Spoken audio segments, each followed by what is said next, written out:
खुद ही समझे। गुरुजी आपने कैसे जर्नी चालू की? आपने कैसे समझा कि क्या कौन-सा आयुर्वेद का प्रोडक्ट बनाना चाहिए, कौन-सी ज़रूरी है? आपका क्या ये दोनों एक्सपीरियंस अलग-अलग रहा? प्रश्न है कि जर्नी कहाँ से शुरू की? जी, जर्नी तो मैं 7 वर्ष का था तब से ही अपने गुरु के संपर्क में आ गया और जैसे-जैसा वो बताते गए मैं करता गया, उन्होंने मुझे गढ़ा और तब से ही मैं लगातार जुड़ा हुआ हूँ इस परंपरा से। गौरवान्वित महसूस कर रहा हूँ खुद को करता हूँ कि जीवन धन्य हुआ। लेकिन आयुर्वेद के प्रोडक्ट्स जो बनाने की बात है, वो पिछले 4-5 वर्ष से ही शुरू हुआ। पहले मेरे मन में कोई ऐसा ख़्याल नहीं था, तो मैं बनाना भी नहीं चाहता था। मुझे लगता था हज़ारों प्रोडक्ट्स हैं, उसमें से एक जो चाहिए आप चुन लो। लेकिन समय बीतता गया, चिकित्सा के दौरान हमें कुछ कमियाँ महसूस होती गई। हम उसको इग्नोर भी करते गए, कोई दूसरा उत्पाद, कोई दूसरी कंपनी का। लेकिन एक समय पर मेरे अंदर कुछ ऐसी क्रांतिकारी सी घटनाएँ घटी कि मुझे लगा कि अभी भी कुछ न कुछ कमी तो है। जी, वो कमी फिर धीरे-धीरे समझ में आई कि ये चीज़ अगर हमारे कंट्रोल में हो जाए कि हमें कैसा प्रोडक्ट चाहिए, कैसी दवाई चाहिए, अगर उसकी गुणवत्ता हो तो वो गुणवत्ता से समझौता नहीं होना चाहिए। मैं अपने प्रोडक्ट्स में ना तो मार्केटिंग का कॉस्ट रखता हूँ, ना उसमें मैं कोई किसी तरह की और एक्स्ट्रा जो उस पे लोड होते हैं ना, वो नहीं डालता। जी, सारा उसमें जान डाल देता हूँ, उसको क्वालिटी में।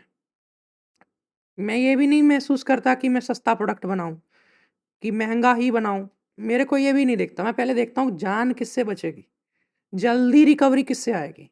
क्या इससे भी ऊपर कोई जड़ी-बूटियाँ या रॉ मटेरियल है, जो मैं ले सकूँ? उसके लिए मैं खुला रहता हूँ, ओपन रहता हूँ और मैं कंटीन्यूअस अपनी प्रोडक्ट्स में इनोवेशन करता रहता हूँ और जो लोग मेरे प्रोडक्ट्स को यूज़ करते हैं, आयुर्वेद के होते वही क्लासिकल चीज़ें हैं, जी, ऋषियों के बताए हुए फ़ॉर्मूलाज़ होते हैं, जी, मापदंड उन्हीं ऋषियों के होते हैं। जी, लेकिन उसको जो एग्ज़ीक्यूट करना, जी। उसमें मेरा अपना जुनून, अपना शौक रखता हूँ कि एक बार मैं आपके लिए भी कुछ आयुर्वेद के हम अपने आनंदम आयुर्वेद के उत्पाद लाया हूँ। आप अच्छा, उसको आज़मा कर देखना, जी, आपको फ़र्क पता चल जाएगा।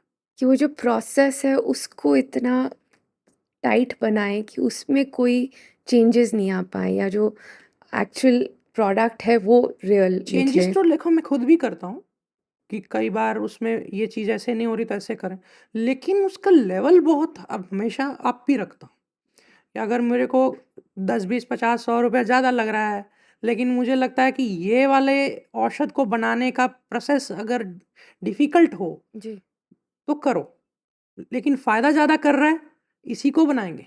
जी, बाद में मार्केट में महँगा हो जाएगा, पब्लिक उसको लेगी नहीं डिस्ट्रीब्यूटर क्या कहेगा? वो कहेगा इतनी महँगी चीज़ ले आए।